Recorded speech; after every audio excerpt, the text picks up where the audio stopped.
Welcome to A Voice and Beyond. Dr. Patel, how are you? I'm doing great. Thank you for having me here today. Oh, look, it is an honor, and I feel very grateful to you for being here because you're a sought-after pharmacist, wellness expert, and a very highly respected thought leader in your field. You've been the pharmacist of choice to celebrities, CEOs, and physicians themselves to custom develop medication for their clients and design a patient-specific drug and nutrition regime.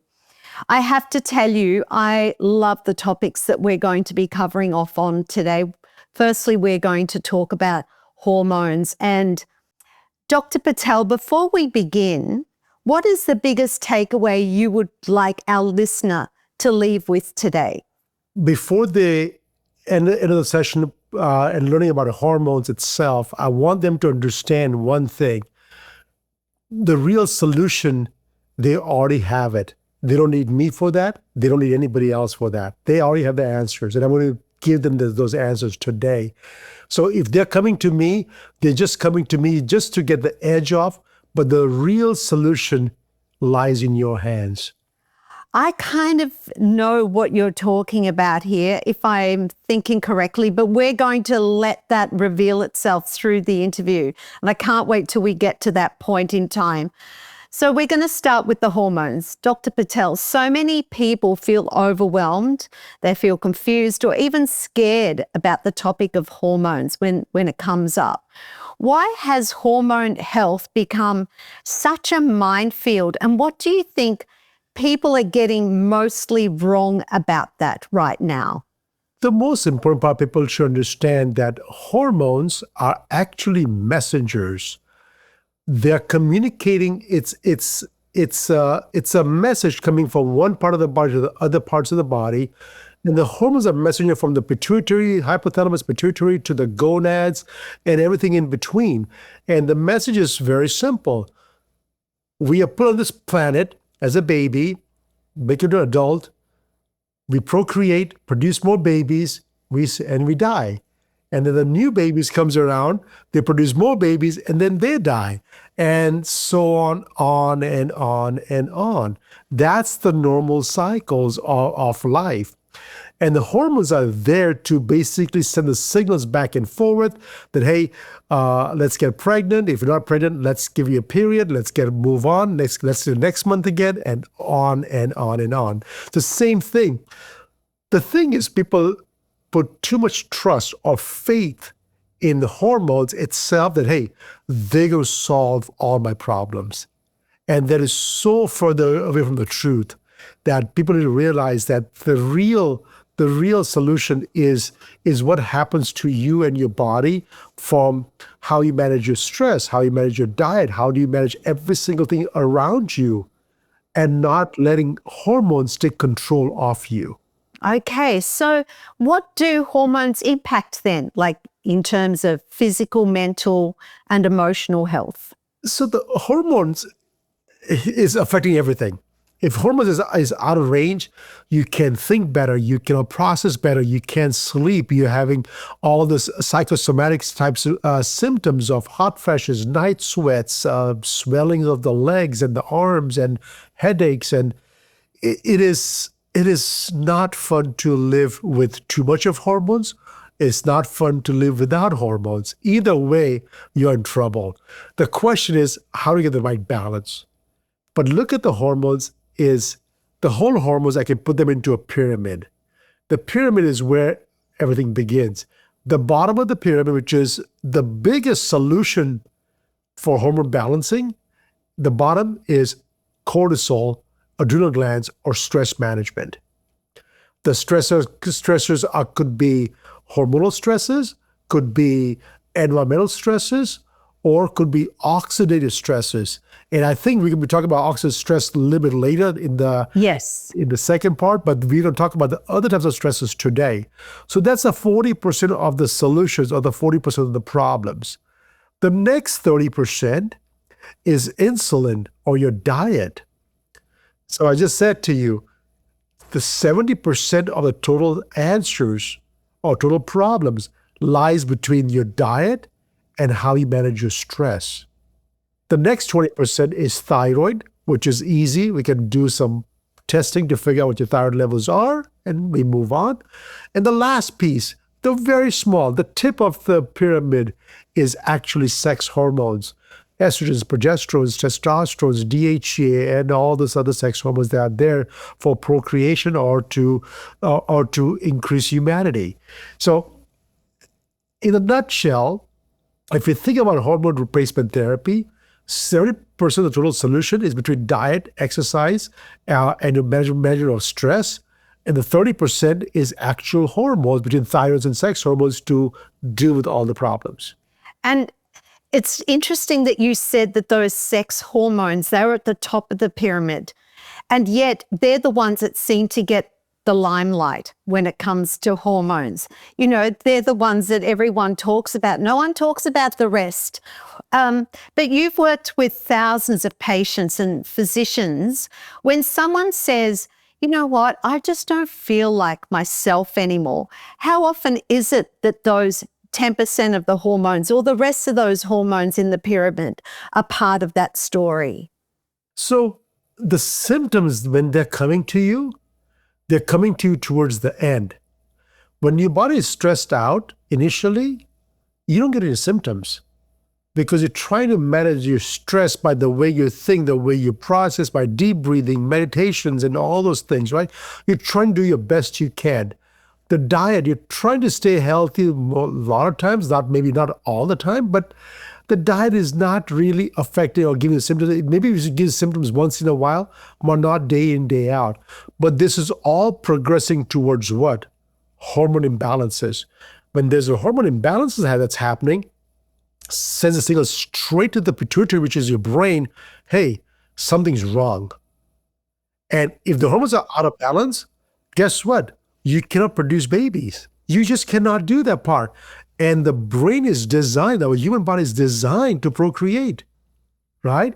If you cannot do that part, the brain goes, wait a second, we got to send some signals out there because this is not right. And so the real symptoms are happening because of hormone imbalances. The hormone imbalance is happening because progressive decline in your stress management and your diet management. Right. And so if you just take the hormones and get rid of the symptoms away, but not the cause, you'll never be able to fix yourself. You're right, though.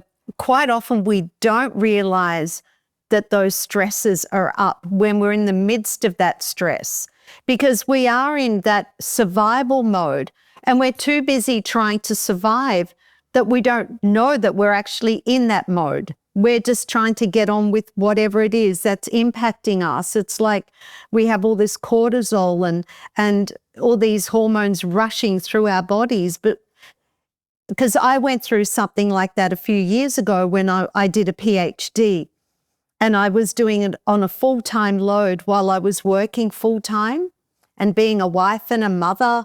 And I was on this treadmill like this, just like this swan above the water. It seemed very graceful, but underneath I was paddling like crazy just to stay afloat. And when I submitted my PhD, I just fell into a massive heap and it took me a long time to get over it. So when I was in that survival mode, I didn't realize I was in that mode. I was just trying to get the thing done. And I can understand that when it comes to pregnancy, because often you hear about people that they're trying to get pregnant and they're going through all these different rounds of IVF and everything else. And it's when they stop and they go, we're just pulling the plug on this. We're going to go on holiday, and they relax, and that's when they get pregnant. And it is so true. Because we had a similar issue with my wife and going through pregnancy. It took us a while to get pregnant. It wasn't because our stress levels were very high, because it's her internal stress levels are very high. And that's been not because we were in a difficult situation. It's not like we were strapped for financings or strapped to do things, or she had it was just her and I, just two of us, right? It's not like she's with a mother-in-law or father-in-law or nobody else in the house. So in that sense, she didn't have any outside stressors, but internally, she was having some issues with her own body, with her own conditions. That stress is infinitely more potent than a stress of having a job or stress of having family issues and things like that. Having a issue or condition or disease internally is far more stressful to your body than anything that is psychological. Yes, yes. And why do you think when people go and have testing that they're told, your labs are normal? They have blood tests, all the tests, but their lived experience isn't indicating that. They don't feel normal. They don't feel like themselves. So why are the labs presenting as normal? So the thing is, because the normal ranges that are given to us are isolated. That means they are normal if that's the only hormone you have. And the range is so wide that everybody's normal, right? Oh, And so the normalcy is not from one particular blood test or one particular hormone. The normalcy comes from making sure that all the hormones are in a ratio of each other that is complementary. And that study has never been done before or never been published to say that, hey, if you have this levels of estrogens, you should have this much of progesterone, you should have this much of testosterone, you should have this much of DHEA. As long as you have all this in the proper ratio, you should feel fantastic. But in reality is everything is isolated. Everything is isolated. And this is coming from the American healthcare system, unfortunately. Everything is fragmented. And if the fragmented process is not looking at the whole picture, you're going to miss every single time. But here's the thing. The symptoms are real.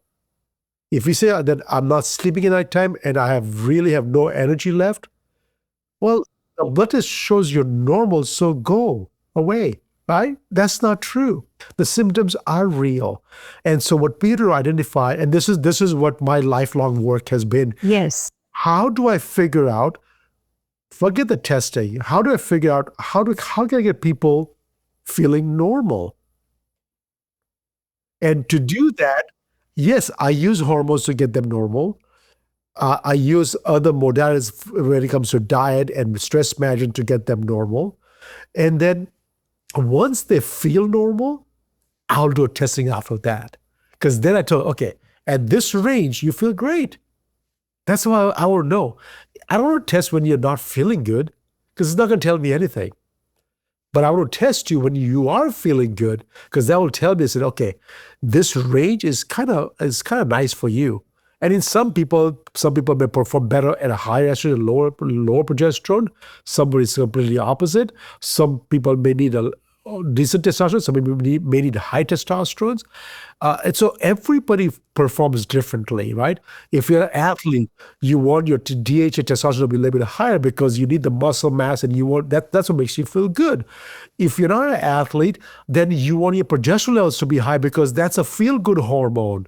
Right, and you're not competitive enough to run every single body, so you don't need that muscle tone to do that part. And so everybody's balance is slightly different. Yes. So a one size fits all does not work. No. So these levels, firstly, we're dealing with levels that are not giving us the correct indicators because the average is so broad. And then all the hormones are in isolation. So it's not how do they compare and contrast to the other type of hormone. And then doctors are not dealing with patients based on their own requirements, their own individual needs. They're just giving them a one-size-fits-all approach. So what then, if there's a listener here who today feels exhausted, they feel that they have brain fog. I suffer from brain fog. Okay, they feel moody and disconnected from who they truly feel, like almost like they're having an outer body experience. Of course. They're being told that there's nothing wrong. What do you want them to hear right now? Because not everyone is going to have access to you. So what should they do? Absolutely. So you have to, first of all, put yourself in one of the two categories. Are you having a period or you're not having a period? Are you in menopause or are you in perimenopause? That's the first thing you have to find out. And the only difference is between is either you have a period or have no periods right now, right? Forget about the surgical hysterectomy and causes menopause instantaneously because of there's no uterus. That has nothing to do with menopause and perimenopause. I just want to make sure people understand that part. You could be 28 and had a surgery to remove the uterus out, and they tell you now you're surgical menopause, but your brain thinks what? You're still young. Yes. You're still young. So you're going to have the same mood cycles, every single thing is going to continue happening. So just because you surgically removed the organ has nothing to do with how the brain's going to function, okay? So just make sure you're aware of those kinds of things. So let's say you are in the two groups, right? The group number one has a different answer than the group number two. So the group number two, which is menopause patients, 50, 55 and above people, it's easy for me because the symptoms that you're telling me is coming from not having any hormones whatsoever. Not just one or two hormones, but all the hormones are down. Because keep in mind, we all animals, right? Animals' job is what? The whole evolution is designed that animals are born, they produce baby, they put the species in the forward and they shrivel up and die. We're not supposed to live past childbearing ages. 40, 45, 50, our job's done. We were not designed to live anything longer than that. Wow. Today we are living up to 80 and 90 years of age, and we can even extend to over 120 years of age. Yes. That's what the science has developed into getting there right now. And we're definitely going to talk about longevity medicine at the next podcast where we talk about glutathione, because that's the key. How do we live longer? Hormones are going to bring our brain function back and give some sanity. But the real longevity was going to come into also stress markers and how do we improve the peptides like glutathione inside your body and take it to the next level. So when it comes to the hormones, in menopause, you can replace every single thing. The question then becomes is that how much do I need? In America, guess what everybody wants? Everything. No, I want the same hormone levels when I was in 2025. I said, no, you're crazy when you're 2025. I don't want to make you crazy again, right? I don't want those kinds of levels of hormones because those levels of hormones are ready for procreation and to produce babies. We don't want that high of a level. What people want levels of hormones that is sending enough signals to the body, say that I'm okay, give me my brain function, make sure my heart's functioning properly, make sure my bones have enough calcium so they don't brittle up and die, and make sure my body's functioning correctly. That's all the message I want to get to my body that, hey, I'm okay, this is my hormone levels, leave me alone. I don't have too much of hormones to produce babies, but I have enough to survive and thrive. That's menopause. When you are not in menopause, there's a very good chance the hormone levels are there, but they're just all over the place. You have too much of hormones.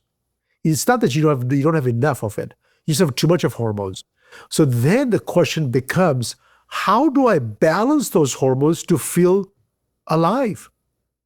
All the symptoms that are coming from you, it doesn't matter what symptoms you have. You can have 150 symptoms, from headaches to mood swings to depressions to suicidal to hot flashes, night sweats to sleep disturbances to fatigue to, I don't know. There's 150 different types of symptoms you can have.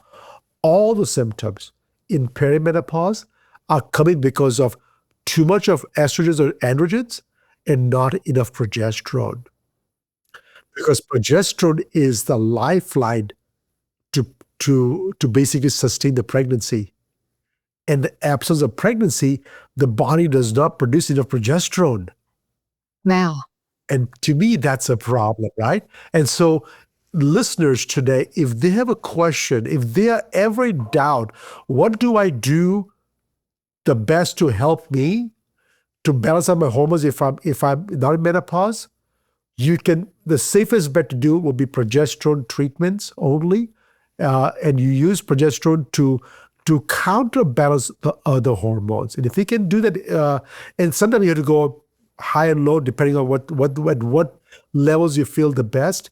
When you get the range for you that feels the best, that's your dose, and you have to play around with it. You can work with us to help you play around with it, but normally you can do it yourself and try to figure out, hey, if this dose is good for me, let me take a little bit more. If you take a little bit more, you're going to feel bad. Okay, now then you go back down again, right? If you go too late, you're not going to feel good again, so you're going to go up higher. And then eventually you'll find the dose for you. Wow, that is a lot of information. That is a lot of information.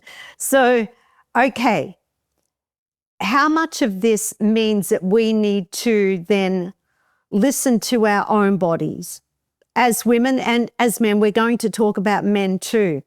But as women, do we then need to just listen?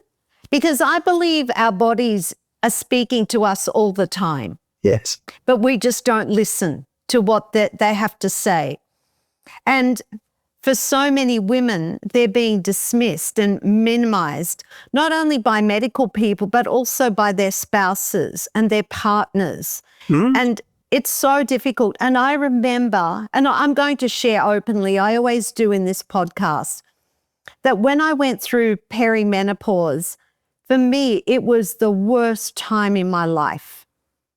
And I think I cried every single day. I didn't know what was going on. And back then, because this would have been in the early 2000s, people didn't talk about perimenopause. It wasn't a thing. You were either in menopause or not at all. Like there was nothing going on. You were either having a period or not having a period.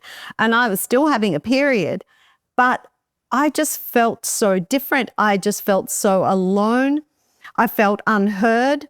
And I was talking to my husband about having you on the show today, and I was talking to him about perimenopause and how I felt. And bless him, he said to me, there was nothing wrong with you. He said, I was just a total jerk in that time of our lives. And part of that was a contribution to how I was feeling. And so, like, I would have been probably in my, let me say my 40s. Mm-hmm. Yeah. So is that kind of like the typical age that women start to go through perimenopause? So the perimenopause is not a magic number.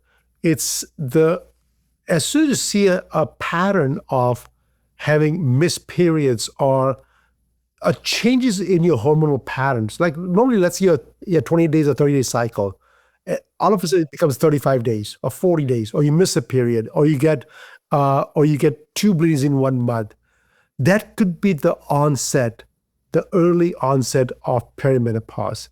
And now you're going to be there for 10 to 15 years before you go into menopause. And you're absolutely right.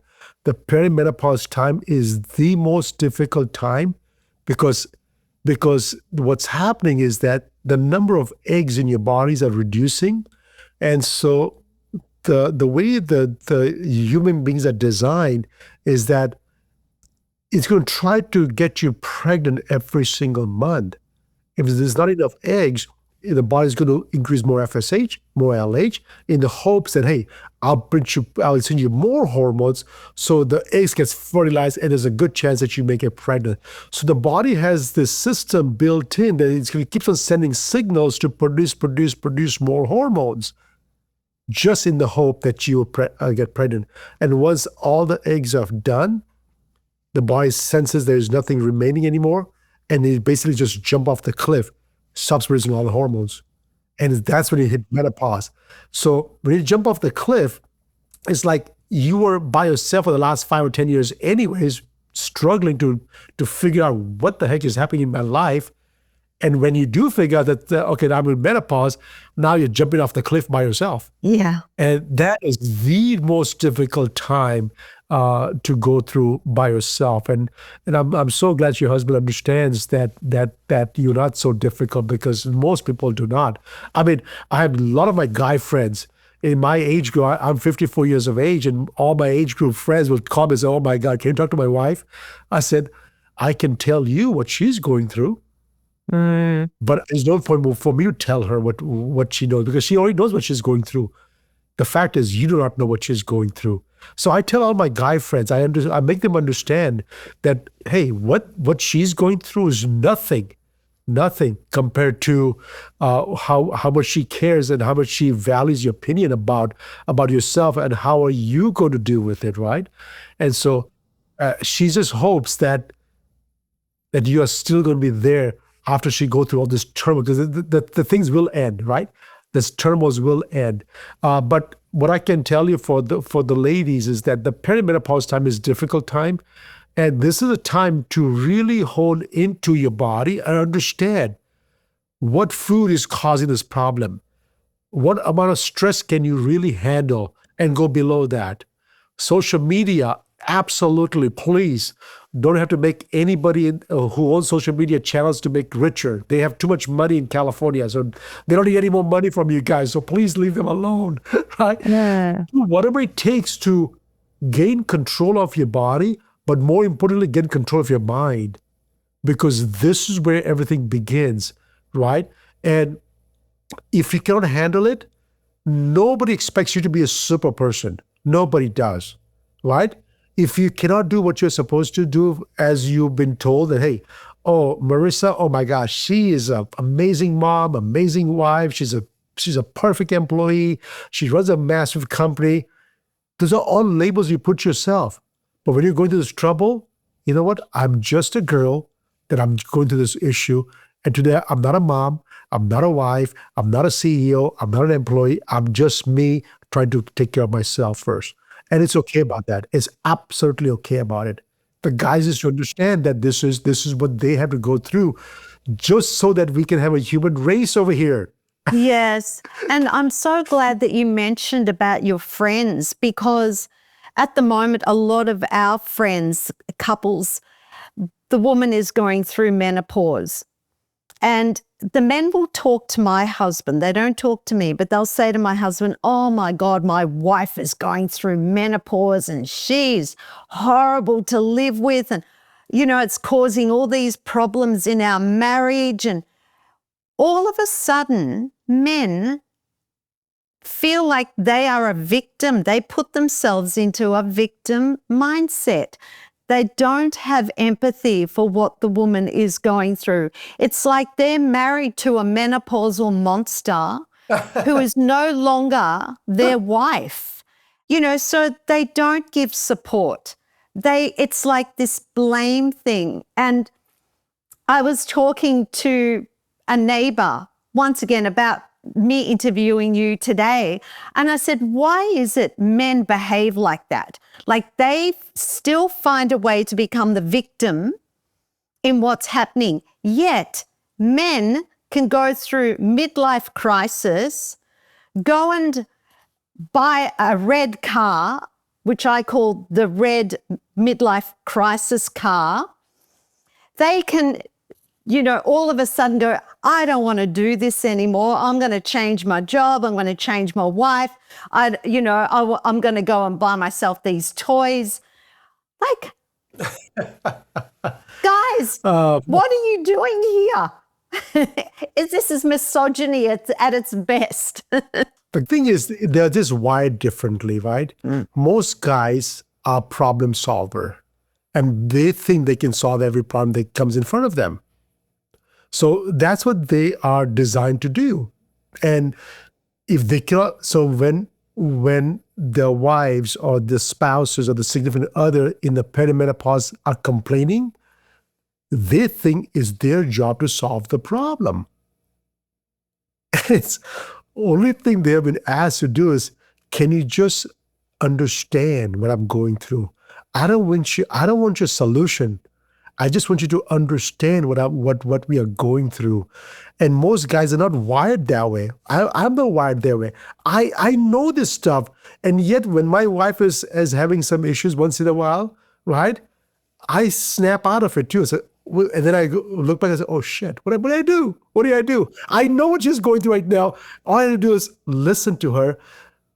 She doesn't even want me to solve the problem. She does not need to be solved. Problem needs to be solved. She just wants me to understand that what she's going through right now. And can you just empathize with me that, hey, give me strength to deal with it. That's all I want from you is give me the strength to deal with it. Just be there with me should I need your help. Yes. And that's all she's asking for. But it is all about stress management. And it's for both of us, right? It's for both, for men and women. Women have the worst of all because men, testosterone just keeps on dropping slowly over time. They never feel the pain. But by the time they realize that the testosterone has dropped to very low, it's 20 years too late. And then they come to me. I said, man, what do you want to do? I said, oh man, I have no energy. I have no sex drive. I said, I don't know what's going on with me. I said, dude, this has been going on for 20 years. This is not something overnight. This is going on for a long time. And in that 20 years, they have picked up so many bad behaviors, drinking alcohol, eating junk foods, and not exercising enough. And, it's just bad behaviors that you can never uncouple yourself from. Have you been spying in my house? This is every household. Oh my gosh. I feel so validated right now, honestly, because yes, as a woman, we just want to be heard and loved and supported and someone to say, you're going to be okay. That's all we want. And a hug, like just a beautiful hug where we feel that safe, because we often don't feel safe because we feel like we're having this out-of-body experience. We feel like we don't have control. And sometimes the safety of being in our husband's arms is enough for us to just be able to breathe and to pause. And for men, now you say that their testosterone decline starts around 40. And it does impact mood, their confidence, their energy, and their long-term health. So what can they do about it? So for guys, it's such a subtle changes that happens. I really want them to start focusing starting the age of about 26, 27, 28 is when it first starts noticing differences in them, right? It's very subtle. These are young kids. I call them kids even at 28 years old because they think because mentally they're still a kid. Yeah. So these are young kids. They think they have all the vigor in the world, but it's really about that age is when you start seeing a shift in the behaviors, right? And that shift is changing their energy level. Changing the behaviors and what they're eating, what they're consuming. It's shifting how much they're exercising how much they're not exercising anymore. Yes. It's a shift where they stop playing and start working. It's a shift that starts happening towards having an adult life, but not having the adult life mindset where they have to be extra cautious about everything they do. From the amount of foods they eat, how they manage their stress levels, how much they exercise, how much they don't drink at all if possible. And all these things starts mattering. And most guys, guess what they don't do? They do nothing. Yeah. Life happens to them as is, right? And when it hits them, about age of 45, 50, I get a wake-up call one day. Say, oh my God, what happened? I said, I've been watching for the last 20 plus years. You know what? It's just a going down trend, but the street is so slow, you don't pick up speed. When it goes like this, it picks up speed. That's when then you want to take care of things.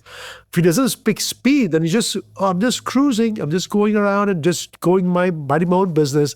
It's an aging process. I cannot stop it. That's what they blame themselves. right? And so the guys, what they have to do is be cautious. I like this book called Atomic Habits, right? James Clear. This amazing book. He always says that you start stacking small habits that are meant to make you a better person, meant to make you a stronger person, meant to restore your hormone balance, your vigor, all those things. And so for that, you know, start having behaviors. If you're not going to exercise, then you cannot have sugars and simple carbs and alcohol or cigarettes, right? But at the same time, if you do exercise, you still cannot have any one of these because they're still poison, but you can enjoy a nice dinner out, even though it's not the best thing. Yes. And so you start compromising, you start making adjustments to what you think is going to be right for you. But the thing is, if you do not do that part, the first thing they lose is the mental capacity. The thinking capacity goes down the first. Yes, and decision making as part of that.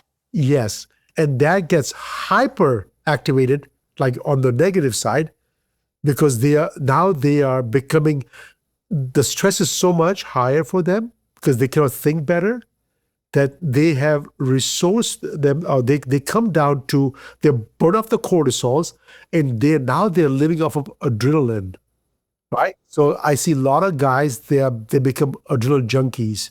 They like horror movies, and they want to do skydivings and the crazy things, and just behaviors that are not normal. I say, why do you do that part? I say, I don't know. I just feel like I want to feel like a man again, right? And so they get this adrenaline behaviors. And again, I deal with this because I have a lot of CEOs, I have a lot of celebrities, my client. I have clients that have no idea what time zone they're in. I have actors, I'm in Hollywood area, so I have people over there, they're flying to Vancouver, they're flying to South America, they're flying to Asia, they have no idea what time zone they're in. They're completely crazy. And the thing is, they can't sleep at nighttime. There's just so much adrenaline pumping, the norepinephrine, adrenaline pumping into the body that they cannot sleep. So what I do is I use thyroid medications to pump all the adrenaline out of the system, and boom, they fall asleep in like 5 seconds. For 5 minutes, they're already falling asleep. But that's not a medicine forever. It's temporarily. But the lifestyle, I said, hey, this is my last movie. I'm going to stop it, and then I'll be okay. Right? Yes. And that's okay too, right? And then once the movie is finished, here's the people most people don't realize that part. An actor or an actress, whoever these people are, when they do a movie, they actually literally become that person for that 1 year to 2 years, whatever the time frame is. They become this person. And then they have to uncouple themselves to become themselves again. And that takes another 6 months to a year. They have to go to the therapy, they have to go to the sessions, they have to uncouple. If they're a villain in a movie, now all of a sudden they have to become a normal person again. And it is so difficult. So I have these cases that I deal with all the time. And so for those, the treatment is completely different. And it's mostly the guys, by the way. I don't know if you tell. Women are so much easier because they think they're emotionally so connected. It can compartmentalize all the emotions. It is amazing how much they can control. Guys, it's a one-way street. Who they are is who they are, right? And if you become that person, to uncouple them, they have to go back and to uncouple themselves again. It's not easy for the guys. Gosh. And so testosterone replacement therapy it's a real thing. And again, testosterone is a message, right? People think testosterone, I need testosterone, I want to look like big, bulky, muscular guy. No. That muscles and all those things, if you did not develop when they are 20, you cannot become the person in your 50s and 60s. And if you do become the person in your 50s and 60s, that stuff is going to kill you faster than anything else. So you don't do it at that age? You should not. You should not, because right. That's all fake, and that the body's not designed to deal with it. Right? And then all the extra muscles and all those things. If you ever see a person that's 100 years of age, this guy is not climbing Mount Everest with all bunch of muscles on them. This is this skinny old guy. They can just fly away if you just blow at him, right? You know, these are the centurions. any centurions is not this big, buffy, muscular people. They are not. No. And unless you're in your 20s, you can maintain that, but not big. Skeletal muscles. All the muscles on your skeletal bone itself is what you want to maintain. All the extra muscles that you see with your eyes that look pretty, those are all for show. Incredible. I have learnt so much here already. And I'm not only am I understanding myself, but I'm also understanding my husband. Yes. He's in his mid-50s and he's actually, everything that you're describing to me, I'm thinking, wow, that's why he's behaving like this. Wow, that's why he's doing this. And, I have so much more empathy and understanding for him. And it's all about education. Yes. And as women, we feel like we go through so much more than what men do, yet we can hold it together. Yeah. And we often get angry with our partner because we think, I'm going through all of this and I can hold it together. Why can't you? But what you've explained is really important for all of us to know. And I think it would save a lot of marriages too, truth be known. It is. And the thing is that guys can only walk in straight line. Women can walk in straight line and talk on the phone and have the hand gestures all over the place and comprehend and decompartmentalize. They can turn around and walk backwards right away too. Guys says, wait a second. They'll think twice and then turn and then think again. So do I have to go backwards again or not? Right? Because it's a one-way street for guys. Yeah. Yeah. It's difficult for them to change. Very, very hard for them to change. Well, okay. You've just blown my mind here. I'm just so grateful listening to what you've shared because I've learnt so much here. I want to shift the conversation a little bit in terms of hormone replacement therapy for women. I went through menopause some years ago and I went through it naturally. Okay. To be fair, I had so much going on in my life. We were going through a lot of drama, a lot of trauma. So I think at that point of time, I didn't have time to think about myself. My brain was focused on other areas of my life. But one thing, I always took care of myself physically. I've always been very active, sporty. I've eaten pretty cleanly, moderate alcohol, slept well, hydrated. It's just because I was a singer in my past life for 35 years. And that is a lifestyle. If you want to maintain that career, you develop a lifestyle. And it was also frowned upon at that time for women to use HRT because there were links to breast cancer and other forms of cancer. Is this still the case? And is it safe for women and is it beneficial for women to use HRT rather than do what I did naturally? Although I feel like I had a pass. I had a clean pass. I was fine through the whole thing. Gotcha. All right. So let me uncouple a few things for you. First of all, the warning about black box warning that was on HRT recently in the last month or two, FDA in the United States actually came out and said that that warning has been eliminated completely. I've heard that. Because giving hormones to any human being is actually, giving it correct hormones is actually necessary for them to survive, right? This whole black box warning came because of this WHI study back in 2003. The study had used horse's urine estrogen and synthetic progestins. This is what they used. But then what they say that, this is same as all hormones, right? So for example, the question is that I ask you is that, hey, if you eat a banana and they just found out that banana can cause cancer, and then they'll tell you, no, not banana. Banana is a fruit. So all fruits can cause cancer. So that's what they did. I know what you're saying. There's a lot of myths. Like one day they say, don't eat chocolate. The next day they say chocolate is good. Then don't drink coffee. But then the next day coffee is good. With this one, they said that one particular hormone was not good, but they label all hormones are bad for you. Instead of saying that our body is not designed to take horse's urine, a body is designed for human hormones, right? And so that was the one thing. So thank God the warnings have been lifted now. So now so many patients are coming back on the therapy at this point. And in my case, I never felt that pain because I'm in a different setting where all my clients are very well-to-do and they are very educated, and they will do whatever I tell them to do. So it's been very nice. I never felt that pain, so I was okay with it. I was talking to some of my pharmacist friends, and they were so happy. I said, "What are you cheering on?" I said, "Now we can use hormones." I said, "We never stopped using hormones. What are you talking about, right?" And so, yeah, in certain part of the country, it's a celebration. In my case, we never stopped giving hormones for the last 30 plus years. So it never changed us. So that's one thing. The second part is that giving the hormones is actually necessity, because I told you earlier, the body will stop producing hormones because the body is designed to go what? Procreate and die. Oh, don't tell me that. Yeah. So having hormones is a necessity. You need a little bit of hormones. I'm not saying to get the hormones as much as when you're childhood age, because that's way too much. But the little hormones is necessity. Now, guess what?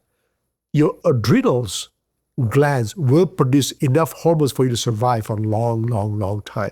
So if you don't do anything, your adrenal glands will produce hormones to survive. The adrenal gland is also doing most important thing is doing what? Is managing your stress. So if you're menopause, if you cannot handle stress, guess what? If you can't handle stress, you can't handle enough hormones either. You can do both. And so most of my patients, well, I deal with a lot of women that are pretty much in business or working or have a career. Nobody's sitting home doing nothing. There's nobody.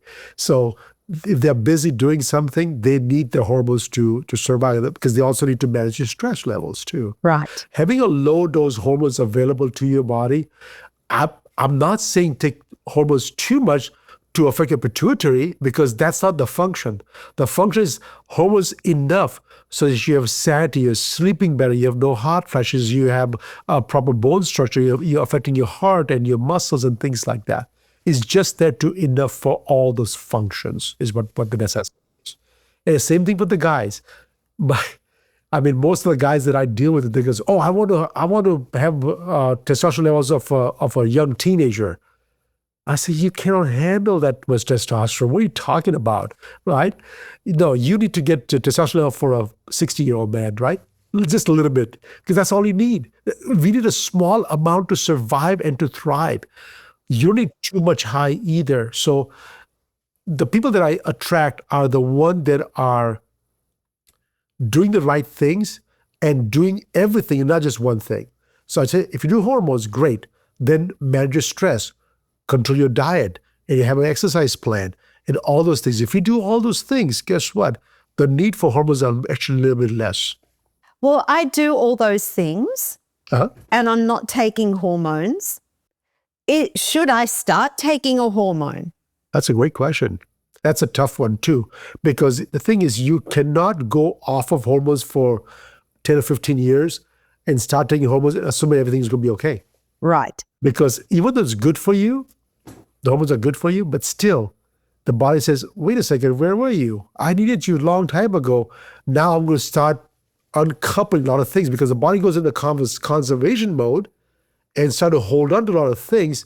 And once you get the hormones, it starts releasing every single thing. If it releases a clot, it can cause DVTs and strokes.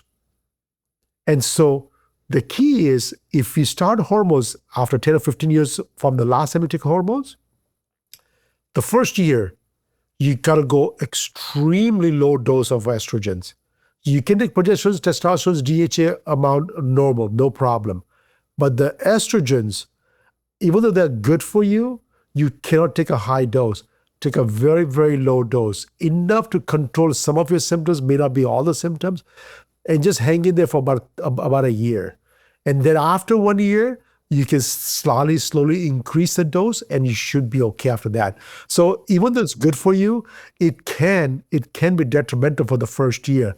But after the first year, it is absolutely it has all-cause mortality reduces by almost 40 to 50% in the next 4 to 5 years if you do hormones. What if you don't have any symptoms? Because I don't think I have any. So symptoms are just telling me that everything is in proper balance. But that doesn't mean that the balance is the right balance for you to give enough hormones for all the growth, for your heart health, for your muscle health, for your memory health, and things like that. If it does not do that part, then eventually you'll feel the pain at the 65, 70 years of age. And usually, if that happens, that's usually too late for starting the hormones at that point. So with hormone replacement therapy, then it's not a one-size-fits-all based on age. It's based on where all your markers are at. But also, too, there are different types of hormone therapy. From what I've read, there's bioidentical, synthetic, and so-called natural hormones. Mm-hmm. What are the differences between these, and is one better than the other, or is it once again taking a more of a personalized approach based on the patient's needs? Yeah, as much as I love that we are human beings, I just want to make sure people understand that we are not plants. So plant hormones are not human hormones. And so if we take phytoestrogens and phytoprogesterones, those are good for the plants, not good for human beings. So Okay. don't kid yourself that you're going to get something out of it. Even though we may reduce some of your symptoms, it is actually not the appropriate treatment for us long terms. And then come the synthetic hormones. Synthetic hormones are something that are synthesized in the lab and which are not natural to human beings. And so those may get rid of the symptoms, but there's always a price to pay. And the price to pay are in the side effects. Side effects could be stroke, cancers, all the growth is in your body. And those are usually non-negotiable for anybody if you tell them. That leaves the last option, which is bioidentical. Now, bioidentical hormones are synthesized in the laboratory in the first place, but they're synthesized to make it identical to human hormones. So when you take it, the body cannot tell if it's from outside sources or did you produce it inside. These are the hormones that are actually good for you because only one reason, because your body has a system to get rid of it. Right. Body has no system to get rid of horse's estrogen. Yes. Has no system to get rid of plant hormones. Yes. The human identical hormones, the body has a detoxification system built into the liver to get rid of all these hormones from your body. Okay. So you have to understand that part, that it's not taking the hormones. You also have to figure out that it has to be out of your system as well. Are they compounded hormones, or is that a different thing again? No, they're both. They're commercially available. So FDA has actually approved all the hormones in a particular form. The reason they use compounded hormones is because, as you said earlier, every human being is different based on their circumstances. So if you are a PhD and if you're a mom and if you're a wife and your needs can be different from another lady that is actually just enjoying home in a wilderness and just enjoying life and I don't want any problems. Their needs are hormones will be much, much lower than your needs are hormones at this point. And so you cannot put everything into one bucket. So that's where the compounding pharmacy comes into place, where they will customize the medication based on your actual needs. And what are some of the red flags so that you know that this is not the hormone for me? I've never dealt well with any kind of medication, birth control, any of that. They've all had side effects with me, like migraine, headache, bleeding at different times, just a depression, all sorts of different things. So what are some of the red flags that women and men may feel if they're on the wrong hormone protocol for them? Well, a lot of times, like even for the WHI study that was done, that was bad for you, that we had so much cancers and so much strokes and things like that. Guess what? 98% of people felt nothing. They felt better. That's incredible. It's only 2% of people that actually had increased growth of cancer. Yeah. Only 2% of people actually felt worse. Everybody else actually felt better. So you cannot judge from how you feel what's the right hormone for you. You have to understand that, hey, if I'm going to take the hormone for the rest of my life, I better take the hormones that's in the body and out it goes in a very short amount of time. Get the job done and get out of the house. Yes. Yes. Synthetic hormones get inside your body and it stays in the body for over 45 to 50 days. Natural hormones, which is bioidentical hormones, get inside the body and out the body in 12 hours. These hormones are toxic no matter what we look at. If it's produced internally or take from outside sources, they're very toxic. So you want them, the body produces them, get the job done and get out of it. It's like insulin. Insulin gets, when you eat food, the insulin goes up high. As soon as the food goes down, the insulin goes away and you're okay. If the insulin stays high, that's diabetes. That's how you have all this heart disease. Because of insulin levels are too high. The same thing goes to the hormones too. So we need to make sure the hormones are in and out at all times. That makes sense. And how do patients advocate for themselves when they go and see a doctor? How can they feel empowered and have those conversations with the doctor that, like, I need help here? Because one, we have a time issue now. Like, it's a 15-minute appointment. Everyone's under the pump. You're in, you're out. So how can we make sure that we're getting that personalized care? It is very difficult. And I'm fortunate that I only work with physicians that do not have a time clock that they see patients for, right? They're spending half an hour, 1 hour, 2 hours, whatever time it takes to educate the patients correctly. They charge a lot of money for it, but they give the time that the patients need to help them on. As a patient, I would strongly recommend now, oh my God, you have all this AI chatbots available to you guys. Please use them. I said, which are human identical hormones? And the doctor says that I'm going to prescribe these hormones. Put in a chat bar, is this a human identical hormone? And the answer says no. Doc, open ChatGPT says no. Give me another prescription. I only want human identical hormones. And that's the key. If we can just take those hormones, that'll be better. And sometimes even taking those human identical hormones may not be the right option because they're not a proper ratio. So you got to go to a doctor who understands this correctly and is not learning on you. He's already learned from someplace else and is coming to help us. If they're learning on you, walk away. That's incredible. That ChatGPT actually coming to play most areas of life. They're saying stay away from ChatGPT, but you're saying in this instance, put it in there right now in front of the doctor and say, no. ChatGPT says, no deal. I know. And it's sad because actually, in fact, I was in a conference yesterday and we talked about the same thing. And it goes, yeah, patients coming in, they're just literally asking for me to ChatGPT. I said, what am I supposed to do?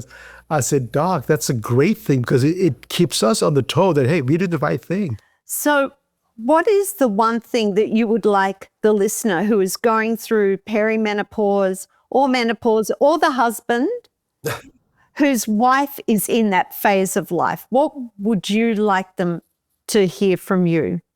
Okay, this is the time of life. It's going to pass. Good, bad, ugly, doesn't matter. Whatever that is, it is going to pass. If it's ugly for you right now, just hang in there. It is going to pass. The only way that I feel like it's going to make it better for you is if you can start handling two things that's in your control: diet and stress management. Only do what you can do and do not overpromise yourself and your body or anything else like that. Second thing, if you have to read a food label, that's not the food you're supposed to eat in the first place. The food I eat has no labels on there. Broccolis and bananas and apples, and these have no labels on them. Eat real food, you're not going to go in trouble ever again, right? If you're drinking coffees and teas and things like that, try to get those mold-free, toxin-free, chemical or heavy metal-free products.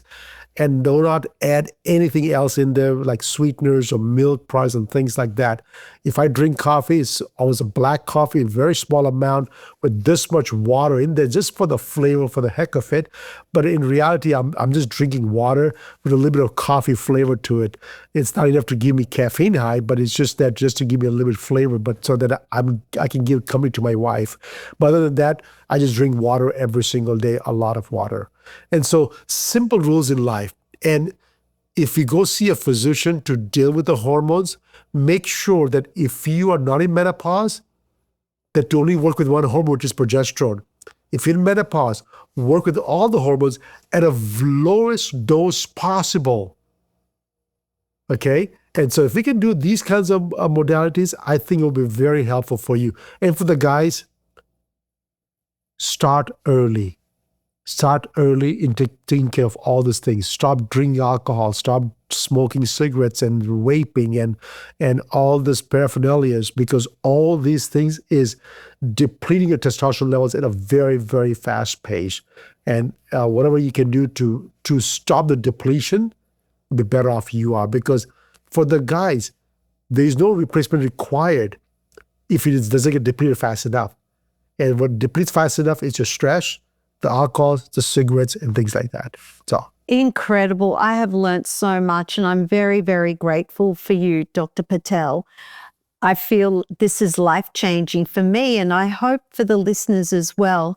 And next week, we're going to go into another really important topic, but in the meantime, we will share your information in the show notes, and I look forward to the next part of this conversation. Thank you.